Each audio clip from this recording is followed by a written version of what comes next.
Assalamualaikum warahmatullahi wabarakatuh. Perkenalkan, nama saya Dina Wardani. Saya dari jurusan Ekonomi Islam 6G, Fakultas Ekonomi dan Bisnis Islam, Universitas Islam Negeri Sumatera Utara. Nah, di sini saya akan mencoba menjelaskan materi yang terkait tentang teori produksi pertanian. Nah, di mana materi ini untuk memenuhi tugas akhir mata kuliah Ekonomi Pertanian dengan dosen pengampu Bapak Muhammad Fajri, SPP MSI. Oke, sekian. Cikidaut. Oke kawan-kawan, kita masuk ke dalam materi teori produksi. Nah, tentunya kawan-kawan tidak asing lagi nih dengan istilah atau kata-kata dari produksi. Nah, di mana banyak orang mengartikan bahwa produksi itu adalah menciptakan suatu barang. Nah, itu benar sekali kawan-kawan.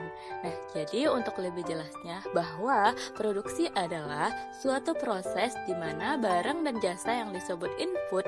Nah, input di sini seperti bahan yang kita gunakan, tenaga kerja, dan lain sebagainya, diubah menjadi barang-barang dan jasa lain yang disebut output. Nah, output itu adalah hasil akhir yang sudah kita kerjakan dari produksi tadi. Nah, banyak jenis-jenis aktivitas yang terjadi di dalam proses produksi. Nah, yang meliputi perubahan-perubahan bentuk, tempat, dan waktu penggunaan hasil-hasil produksi.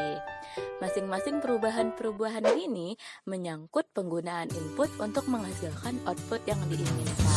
Dari selanjutnya, yaitu faktor produksi. Fungsi produksi adalah hubungan di antara faktor-faktor produksi dan tingkat produksi yang diciptakan. Faktor-faktor produksi yang diciptakan terdiri dari tenaga kerja, tanah, modal, dan keahlian keusahawan.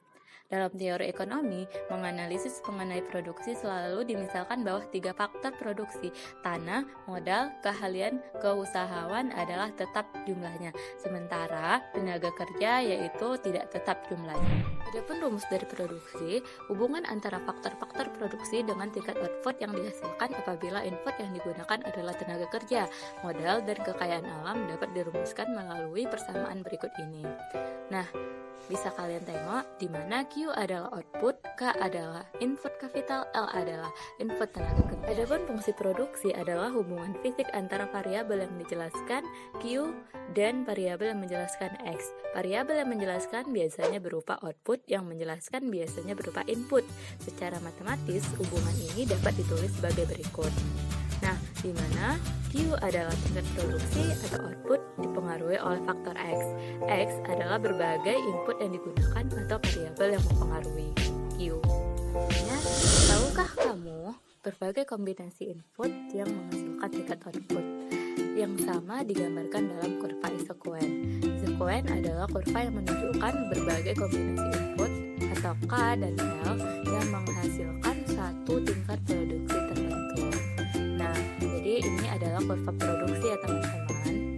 Nah, semakin produktif faktor modal, maka semakin besar kemampuannya untuk menggantikan tenaga kerja sehingga bentuk kurva isoquen semakin landai. Adapun studi kasus jurnal yang ingin saya bahas itu dengan judul Analisis Efisiensi Produksi Kopi Robusta di Kabupaten Temanggung atau Studi Kasus di Kecamatan Candiroto. Nah, jadi kopi merupakan komoditas pertanian yang paling akrab dengan masyarakat, mulai dari kalangan ekonomi atas sampai bawah. Hingga saat ini, kopi masih menduduki komoditas andalan ekspor hasil pertanian Indonesia selain kelapa sawit, karet, dan kakao. Kopi merupakan salah satu komoditi perkebunan yang diharapkan mampu meningkatkan nilai devisa ekspor Indonesia. Adapun metode dari studi kasus jurnal ini yaitu jenis penelitian yang akan digunakan adalah penelitian kuantitatif. Penelitian kuantitatif yang akan dilakukan adalah statistik non-parametrik dengan menggunakan alat analisis data environment analysis atau DEA, dan statistik parametrik dengan menggunakan regresi. Nah, jadi pembahasan dari studi kasus jurnal ini bahwa faktor-faktor yang mempengaruhi produksi kopi Robusta di Kecamatan Candiroto, Kabupaten Temanggung dikembangkan melalui model log natural dan fungsi produksi frontier sebagai berikut. Nah, seperti yang kita lihat itu ada rumusnya.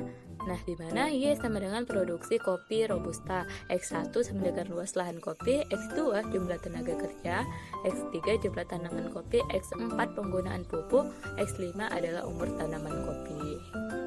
Nah, adapun hasil dari studi kasus jurnal ini bahwa faktor-faktor yang mempengaruhi secara signifikasi terhadap tingkat produksi kopi robusta di Kecamatan Candiroto adalah luas lahan, jumlah tenaga kerja, jumlah tanaman, penggunaan pupuk, dan umur tanaman.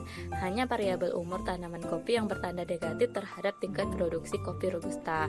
Nah, cara meningkatkan efisiensi produksi kopi robusta untuk masing-masing petani di Kecamatan Candiroto rata-rata dengan cara mengurangi jumlah tenaga kerja yang tidak diperlukan. Peremajaan umur kopi robusta, mengurangi jumlah pupuk agar tidak berlebihan sehingga mengurangi kesuburan tanah tersignifikan. Thanks for watching teman-teman semuanya. Sekian materi dari saya, lebih dan kurang saya mohon maaf. Assalamualaikum warahmatullahi wabarakatuh.